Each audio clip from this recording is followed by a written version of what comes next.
All right, good morning, everybody. Hope you guys had a good weekend. By now, you all should have completed your first exam. If you have not, which I'm pretty sure everybody did, but if you have any questions or anything over that, make sure you guys get a hold of me and we can talk through it. Okay, so we're going to be starting our other unit today. Okay, so we have a bunch of chapters to go through, and then you guys will have your last exam towards the end of October before we get into our actual skills assessments. Okay, so today we're going to be going over chapter 8. Pretty self-explanatory, straightforward. Make sure you guys are going over the chapter though as well, because it has a lot of good illustrations, things of that nature. Super easy read. It's only about 6 or 7 chapters, so make sure you go through that. This quiz does open up today, but this quiz is over chapter 8, 9, and 10, so don't feel as though you need to do this quiz yet until we go over those chapters.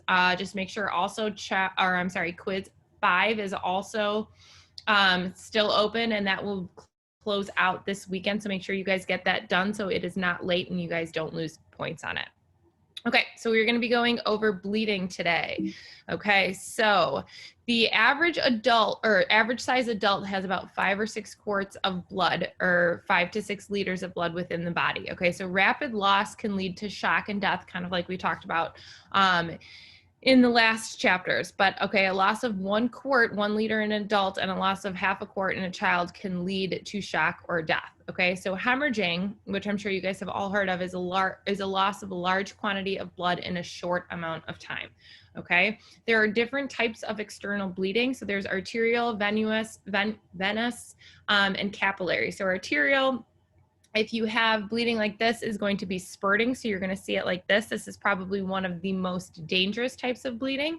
Okay. Venous bleeding is going to be flowing, which you see right here. And then capillary is going to be oozing. Most bleeding incidences that occur in our everyday lives are going to be capillary, and most of these can be stopped on their own. Okay, the body does have a response to bleeding. Okay, it responds naturally to the bleeding. So a blood vessel spasm. So blood vessels, especially arteries, contain small amounts of muscle tissue within their walls. So they will start to draw back and constrict when they are injured. So that is their natural response in order to close off so you don't lose any more blood. We also have clotting. You guys have all heard about this before. We have platelets in our blood that form a clot, and this serves as a protective covering for the wound. So when you have a scab on your body, that's basically clotting from the platelets in your blood. Okay, so what we do to care for external bleeding. First and foremost, always wear gloves. Obviously, sometimes you're going to come across a scenario where maybe you don't have gloves, so you're going to want to protect your hands with other sterile objects, maybe a t-shirt, a plastic bag, anything that is clean. Okay, if you have no gloves, obviously, like it says right here, improvise with other materials. Okay, sometimes you're going to need to expose the wound to find the source of bleeding, so make sure that you do that as well. Okay, if you see here, so we have our little wound, and it says to place sterile gauze pad or clean cloth over the wound. Okay, so you're going to do that and apply pressure. So you can see this individual right here. It says hold direct pressure for at least 5 minutes. Okay, so this isn't going to be something where you're just going to put pressure for 1 minute. You want to hold it for at least 5 minutes. You're going to use the flat portion of your fingers here to apply pressure directly on the wound. All right, you don't want it to be too hard, and you don't want it to be not hard enough. So we will definitely go over this in our skills assessments as well.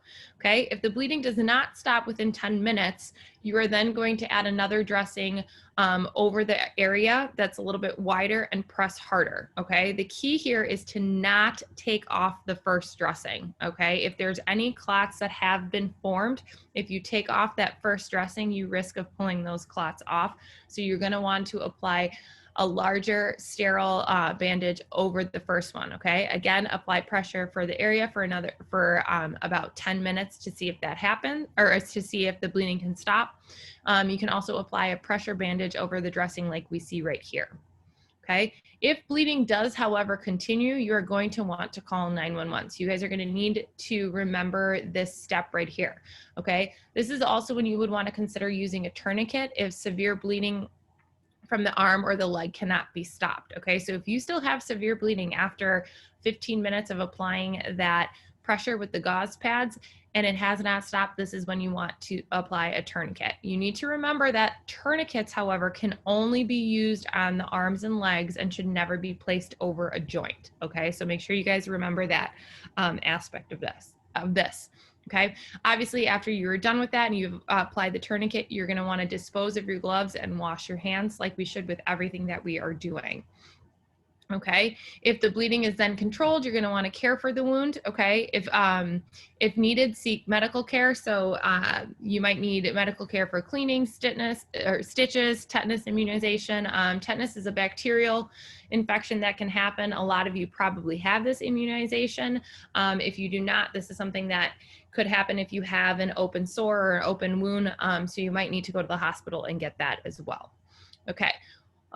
Bleeding continues. What should we do? So we were back to that tourniquet. So apply a manufactured tourniquet. Okay. Obviously manufactured tourniquets are tourniquets that are made. Not everybody has access to this. Okay. So if a manufactured tourniquet is not available, apply an improvised tourniquet. Okay. You do not cover, release, or remove the tourniquet. Okay. So write TQ and the time it was applied on a piece of tape and apply it to the person's forehead. You're going to do this so we know the time that the tourniquet was applied. So when EMS arrives, they know when you applied this tourniquet, okay? You're going to call 911 or you're going to drive the person to a medical facility, okay? If bleeding does not stop, okay, and you're not, and you cannot apply a tourniquet, so let's think about a wound that's maybe in your abdomen, you cannot apply a tourniquet there, okay, and direct pressure has not been effective, this is when you might need to use a hemostatic dressing, okay? What this has, it has a material in it that will help to actually to cause clotting within your blood, okay? So this is only used if direct pressure is not effective and a tourniquet is not available, is ineffective, or cannot actually be applied in an area where a tourniquet can be applied.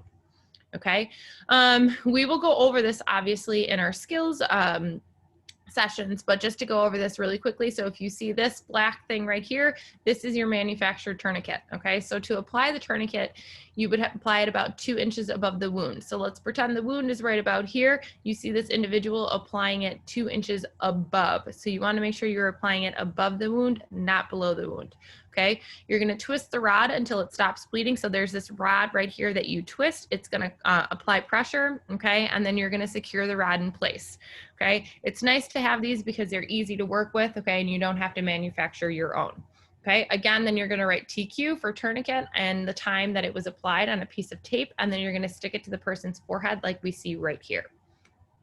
Okay, if you do not have a manufactured tourniquet and you need an applied tourniquet, you can use a triangle bandage, a wide roller bandage, or a similar cloth that you can fold into a long band about 2 inches wide and several layers thick. Okay, so you want to make sure that it is 2 inches wide. So your tourniquet should never be something that's a rope, a band, anything along those lines. It needs to be about 2 inches wide. So make sure you guys remember that aspect of this. Okay, so you're going to wrap the bandage around the arm twice, okay, and form a knot right here, okay? Remember 2 inches above where the wound would be, okay? You can place padding underneath the band.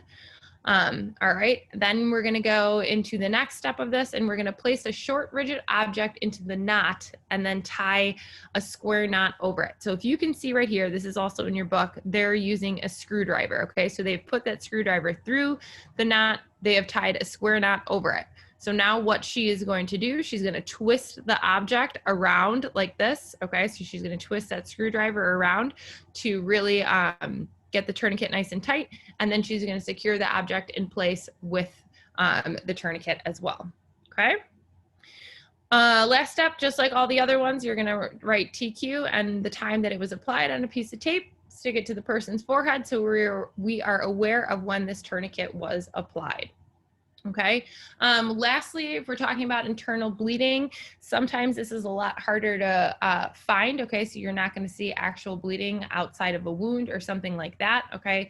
Internal bleeding can happen from a fall, broken ribs, broken bones within the body. Okay. So you can look for bright red blood from the mouth or rectum or blood in the urine.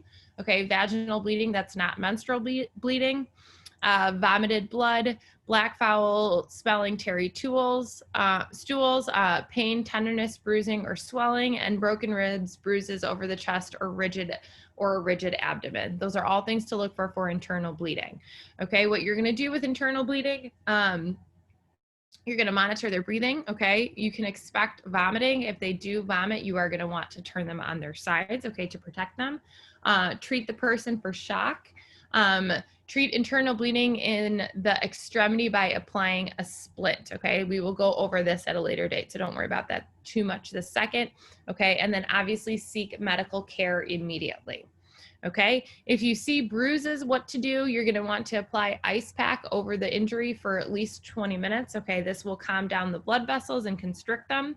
If an arm or leg is if the arm or leg is bruised, apply an elastic compression bandage. Okay, you guys have all seen those elastic ACE bandages. Okay, we'll go over this as well in our skill sessions, and place several layers of gauze pad or other cloth between the bandage and the injury as you apply it.